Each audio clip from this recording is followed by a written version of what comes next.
Hello once again welcome back all guys. ഇപ്പം നമ്മളുള്ളത് ബത്തേരി ശ്രീ മാരിയമ്മൻ കോവിലാണ് കേട്ടോ. ഇന്ന് മീനം ഒന്നല്ലേ, അപ്പം നമ്മൾ അമ്പലത്തിൽ ദേവീനെ എല്ലാം കണ്ടിട്ട് പുറത്തിറങ്ങി നിൽക്കുകയാണ് കേട്ടോ. നമ്മുടെ ആൽമരത്തിൻ്റെ ചുറ്റും പ്രദക്ഷിണം എല്ലാം വെച്ചിട്ട് ഇങ്ങനെ ഇവിടെ നിൽക്കുകയാണ്. നല്ല വെയിലാണ് കേട്ടോ ഗായ്സ്. ഇപ്പോൾ 12:30 ആയപ്പോഴേക്കും നമ്മുടെ അമ്പലം ദാ ഇവിടെ അടച്ചിട്ടുണ്ട്. അപ്പം നമ്മുടെ സ്വാമിയപ്പ നമുക്ക് പായസം എല്ലാം തന്നിട്ടുണ്ട് കേട്ടോ. അങ്ങനെ നമ്മൾ പായസം എല്ലാം എടുത്ത് മമ്മ ഇരിക്കുന്ന മരച്ചോട്ടിലേക്ക് നടക്കുകയാണ്. മാരിയമ്മയിലെ ഉത്സവത്തിന് നമുക്ക് വരാൻ പറ്റിയില്ല. ഗെയിമായിരുന്നു നമ്മുടെ ഉത്സവം എല്ലാം. നിങ്ങളെല്ലാവരും യൂട്യൂബിലും അതുപോലെ ഇൻസ്റ്റഗ്രാമിലും വീഡിയോസൊക്കെ നോക്കിയാൽ കാണാം കേട്ടോ. അപ്പം നമുക്ക് എന്തായാലും വരാൻ പറ്റിയില്ല. അപ്പം നമ്മൾ എന്തായാലും ഇന്നാണ് ദേവീനെ കാണാൻ വേണ്ടി വന്നത്. അങ്ങനെ ഞാനും ഇപ്പം നമ്മുടെ ഈ മരച്ചോട്ടിൽ ഇരിക്കുകയാണ് കേട്ടോ. അപ്പോൾ ഇരിക്കാൻ പറ്റിയ നല്ലൊരു സ്പോട്ടാണ്. മാത്രമല്ല എല്ലാ മരങ്ങളും ഈ ഉള്ള വെയിൽ മുഴുവൻ കൊണ്ടിട്ടാണ് നമുക്ക് എല്ലാവർക്കും തണൽ തരുന്നത്. അത് വലിയൊരു കാര്യമല്ലേ. അപ്പോൾ ഈ ഒരു ഭാഗത്തും ഇഷ്ടംപോലെ മരങ്ങളാണ് കേട്ടോ. നല്ല ബ്യൂട്ടിഫുൾ ആയിട്ടുള്ള ഒരുപാട് ഫ്ലവേഴ്സ് എന്താ ഇവിടെ വീണ് കിടക്കുന്നുണ്ട്. ഇഷ്ടംപോലെ ഫ്ലവേഴ്സ് നമ്മുടെ മരത്തിലും ഉണ്ട് കേട്ടോ.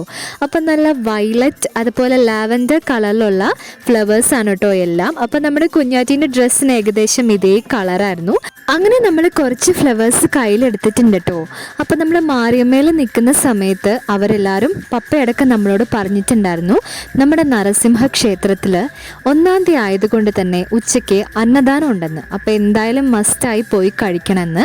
അങ്ങനെ നമ്മൾ ദേവീനോട് ബൈ ബൈ പറഞ്ഞിട്ടിപ്പം നരസിംഹ ക്ഷേത്രത്തിലാണ് കേട്ടോ ഉള്ളത്.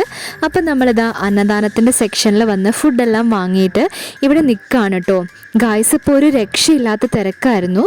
പക്ഷേ കാം ആൻഡ് ക്വയറ്റ് ആയിട്ടായിരുന്നു എല്ലാ കാര്യങ്ങളും. എല്ലാ അമ്പലങ്ങളിലും അങ്ങനെ നടക്കണമെന്നില്ല കേട്ടോ. തിരക്കാവുമ്പോഴേക്കും നമ്മളെ ഇടിച്ചു തെറിപ്പിക്കും. പക്ഷെ ഇവിടെ അങ്ങനെയൊന്നുമല്ല, വളരെ പീസായിരുന്നു കേട്ടോ. അങ്ങനെ നമ്മളെല്ലാവരും ഫുഡ് കഴിക്കുകയാണ് കേട്ടോ. ഗായ്സ് ഇപ്പം നമ്മുടെ അന്നദാനത്തിൽ സാമ്പാറും തോരനും അതുപോലെ പുളി ഇഞ്ചിയും ഉണ്ടായിരുന്നു.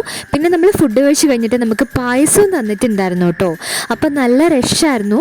പക്ഷേ നല്ല piece and calm and quiet ആയിട്ടുള്ള ഒരു ഏരിയ ആയിരുന്നു കേട്ടോ. ഒരുപാട് പേര് വരുന്നുണ്ട്, പക്ഷെ നമുക്ക് സമാധാനത്തോടെ ഭക്ഷണം കഴിക്കാൻ പറ്റി. അത് വലിയ കാര്യമാണല്ലേ. അങ്ങനെ നമ്മൾ പോകുന്ന വഴിക്കാണത് ക്ഷേത്ര മഹോത്സവത്തിൻ്റെ കാര്യമെല്ലാം കണ്ടത്. 12:30 ആയപ്പോഴേക്കും നമ്മുടെ അമ്പലങ്ങളെല്ലാം അടച്ചു. അതുകൊണ്ട് തന്നെ നമുക്ക് തൊഴാനൊന്നും പറ്റിയില്ല കേട്ടോ. അങ്ങനെ നമ്മൾ പുറത്തിറങ്ങിയിട്ടുണ്ട്. ഇപ്പം നമ്മളുള്ളത് ബസ് സ്റ്റാൻഡിലാണ് കേട്ടോ. അപ്പോൾ എൻ്റെ കയ്യിലിരിക്കുന്നത് നമ്മുടെ ചോക്ലേറ്റ് സിപ്പപ്പാണ്. അപ്പോൾ എനിക്കിഷ്ടമുള്ളൊരു ഫ്ലേവറാണ് നമ്മുടെ ചോക്ലേറ്റ്. അങ്ങനെ നമ്മുടെ സ്വന്തം KSRTCയിലാണ് നമ്മൾ ഇരിക്കുന്നത്.